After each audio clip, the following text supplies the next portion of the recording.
பார்த்தீங்களா, நான் ரோஸ் செடி வாங்க வந்திருக்கோம்.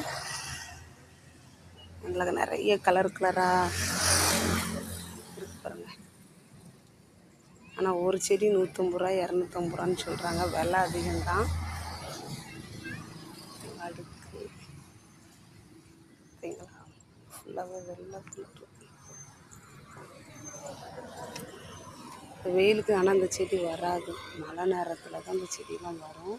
ஆனால் நாட் ரோஸ் தான் நல்லா எந்த நேரத்துலையும் வரும். பார்த்தீங்களா,